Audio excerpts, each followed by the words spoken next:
Apakah hidup kita sudah ditentukan? Pertanyaan ini telah menjadi perdebatan sejak ribuan tahun lalu.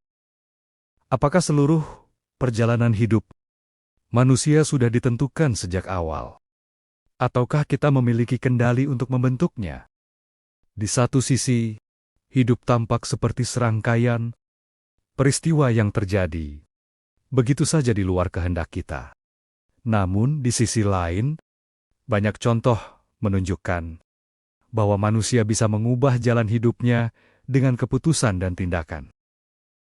Disinilah muncul perdebatan besar antara dua aliran berpikir, determinisme dan kehendak bebas.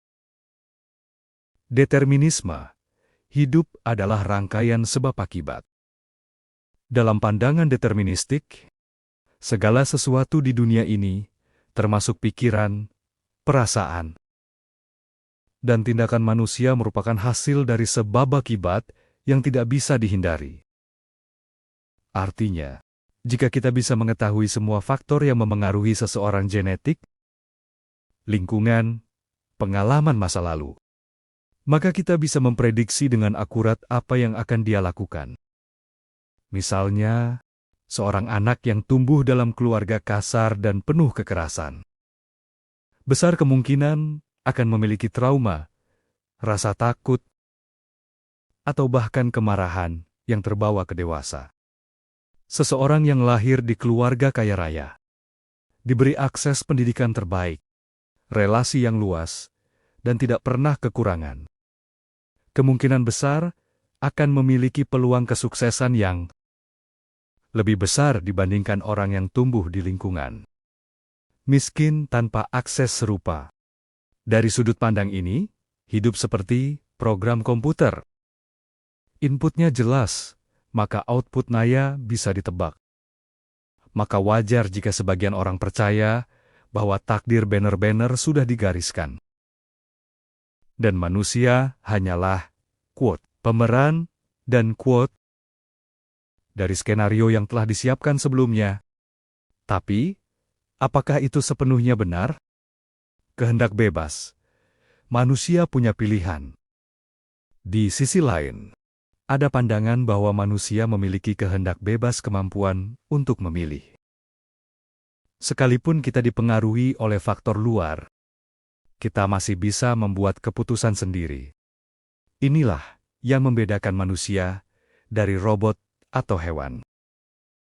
Contohnya, banyak anak yang lahir dari keluarga miskin, namun menolak menyerah pada keadaan. Mereka belajar keras, bekerja sambil sekolah, bahkan berjualan sejak kecil untuk membantu keluarga. Dan beberapa dari mereka menjadi tokoh besar, pengusaha, ilmuwan, pemimpin.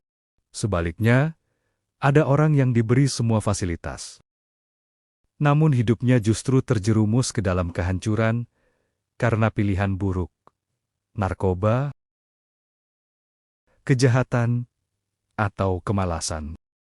Jika semua sudah ditentukan, bagaimana mungkin seseorang mampu melawan pola yang sudah terbentuk sebelumnya?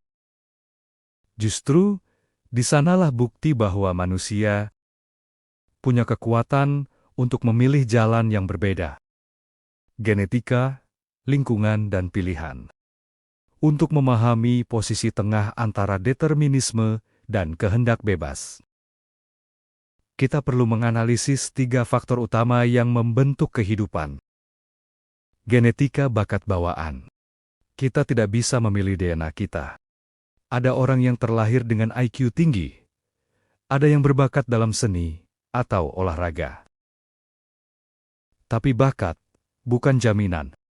Tanpa latihan, bakat pun akan mati. Lingkungan pengaruh luar. Tempat kita dibesarkan. Pendidikan yang kita terima, keluarga, teman, bahkan media yang kita konsumsi, sangat memengaruhi cara berpikir dan bertindak. Tapi lagi-lagi, pengaruh ini bisa dilawan atau dipilih. Kita bisa memilih teman, memilih mentor, memilih lingkungan baru. Pilihan pribadi kesadaran. Inilah inti dari kehendak bebas. Di tengah keterbatasan genetik dan tekanan lingkungan, manusia tetap punya ruang untuk memilih. Tidak besar, tapi cukup untuk mengubah arah. Seorang filsuf bernama Viktor Frankl, yang selamat dari kamp konsentrasi Nazi, menulis bahwa segala sesuatu bisa diambil dari seseorang, kecuali satu kebebasan terakhir. Manusia untuk memilih sikapnya dalam situasi apapun. Kalau semua sudah ditentukan, buat apa belajar? Ini pertanyaan klasik. Jika semua sudah tertulis, mengapa kita perlu berusaha? Jawaban logisnya, kita tidak tahu dengan pasti takdir kita.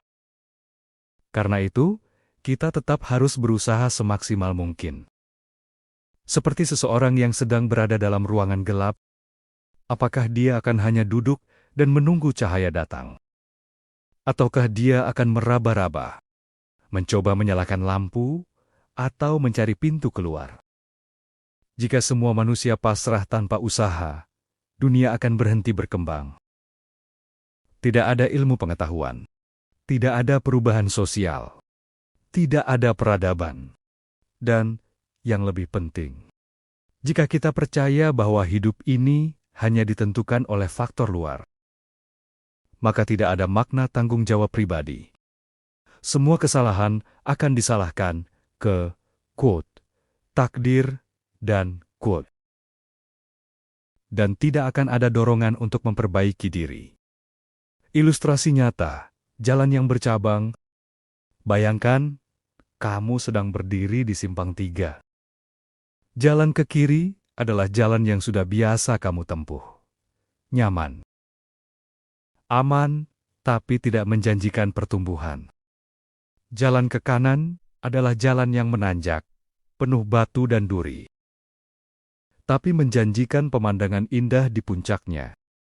Determinisme akan mengatakan, kamu pasti ambil jalan kiri. Karena itulah jalur kebiasaanmu. Kehendak bebas mengatakan, kamu bisa memilih untuk menantang dirimu. Meskipun berat, dan keputusan itu yang kelihatan kecil mampu mengubah seluruh arah hidupmu. Hidup adalah campuran, ditentukan, dan diperjuangkan. Kesimpulan dari semua ini adalah, hidup bukan 100% takdir. Dan bukan juga 100% usaha. Tapi campuran dari keduanya. Kita tidak bisa memilih, quote, kartu dan quote yang kita pegang. Tapi kita bisa memilih bagaimana cara memainkannya. Ada orang yang diberi kartu buruk, tapi memainkan dengan sangat cerdas. Ada pula yang diberi kartu bagus, tapi malah menyia-nyiakannya. Dan dalam kehidupan nyata, seringkali bukan kartu terbaik yang menang, tapi siapa yang paling bijak dan konsisten dalam memainkan kartunya. Kesimpulannya, hidup kita bukanlah sepenuhnya skenario yang sudah selesai ditulis. Kita memang tidak bisa mengatur awal cerita, tapi kita bisa menulis ulang jalannya. Ada faktor yang tidak bisa kita kendalikan, itulah takdir. Tapi, ada juga ruang keputusan, itulah usaha. Manusia tidak dilahirkan sebagai boneka takdir, tapi juga bukan penguasa mutlak kehidupan. Kita hidup di antara dua kutub, menerima dan memilih. Dan siapapun yang bisa menyeimbangkan keduanya, dialah yang akan menjalani hidup dengan penuh makna, bukan sekadar bertahan.